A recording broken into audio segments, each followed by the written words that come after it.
ایک میں نے جو بھی ایتھیسٹ ہو جائے نا، دیکھو جو ایتھیسٹ ہوتے ہیں نا ان کی بہت ساری وجوہات ہوتی ہیں، جو خدا کے منکر ہوتے ہیں. ایک وجہ تو کوئی ٹینشن ہوتی ہے، وہ وجہ دلیل نہیں ہوتی. ان کے لیے دنیا میں مشکلات اور غم بہت آ رہے ہوتے ہیں، وہ دعائیں قبول نہیں ہو رہی ہوتی، تو کہتے ہیں خدا ہوتا تو میری مشکلات حل کرتا. وہ اس بیس پہ خدا کا انکار. ایسے بھی بہت سے لوگ ہیں دنیا میں. ایک جرمن سے خاتون آئی، ملحد تھی، ایتھیسٹ تھی، ہمارے دوست میں لانے کے لیے لے کر آئے. کمال کی بات ہے اس کو دوپٹہ پہنا دیا انگریز عورت کو. مفتی صاحب سے ملنے جا رہی، دوپٹہ پہنو، بڑی تمیز سے نا دوپٹے پہن کے. انگریز عورتیں دوپٹے میں عجیب سی لگ رہی ہے، لگ رہا تو مذاق کر رہی ہیں ہمارے ساتھ، کیونکہ ان کے دوپٹے 100 سال پہلے اتر چکے ہیں. اب دوپٹہ لگتا ہے کہ عجیب سا ہی لگ رہا ہوتا ہے ان کے اوپر. خیر وہ دوپٹے میں آئی، اللہ اس کو جزائے خیر دے. تو اس نے وہ خدا کی منکر تھی. کیوں؟ اس نے کہا کہ میں بچپن میں گاڈ نے مجھ سے میری ماں چھین لی، مجھے ماں کی ضرورت تھی، بچپن میں میری ماں مر گئی، تو اس غضب میں اس نے کہا میں نہیں مانتی اللہ کو، خدا کو نہیں مانتی، یہ ظلم کیا میرے ساتھ، جاؤ ہم بھی نہیں مانتے. تو ایسی فضول بات نا. خیر اس کو تو جو میں نے جواب دینا تھا دے دیا. لیکن یہ بھی ہوتا ہے ہمارے یہاں بہت سے لوگ جب ان کے مسائل پورے نہیں ہوتے، تمنائیں پوری نہیں ہوتی، آرزویں پوری نہیں ہوتی، کہتے کہاں ہے اللہ، میری تو شادی وہاں ہو نہیں رہی جہاں میں چاہ رہا تھا. یہ ہے، ان بیسس پہ بہت سے لوگوں نے خدا کا انکار کیا.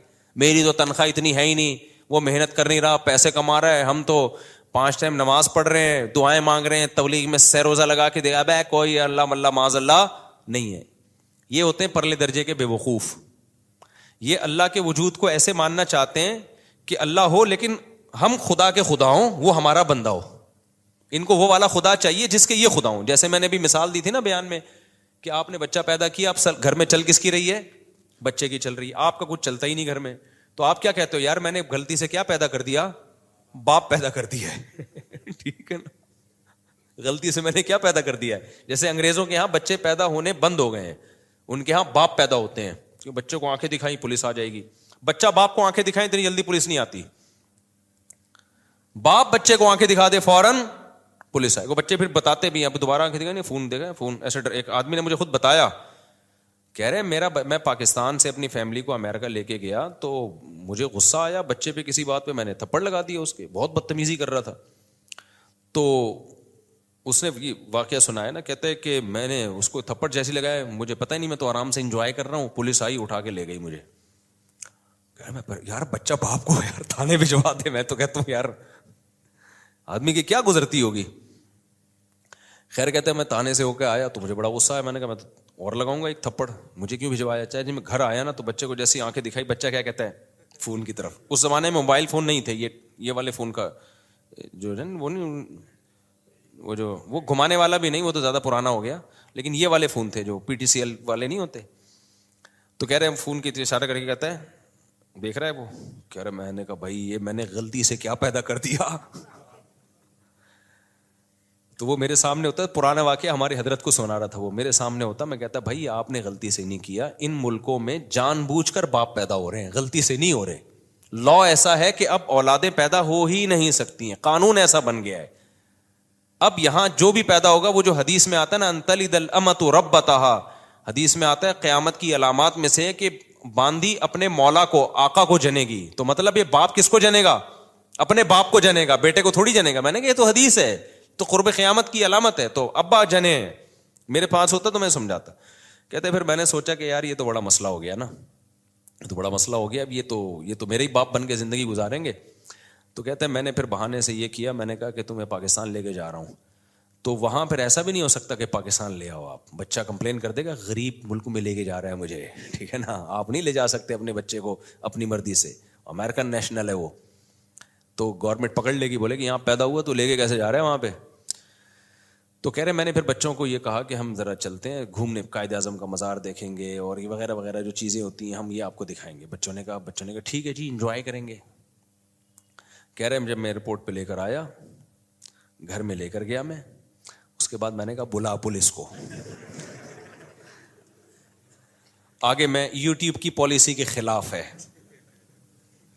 میرے خلاف نا ایتھیسٹ بہت ساری کمپلینز انہوں نے ڈالی ہوئی ہیں یوٹیوب کو، اس کا چینل بند کرو، بہت زیادہ کمپلینز گئی ہوئی ہیں.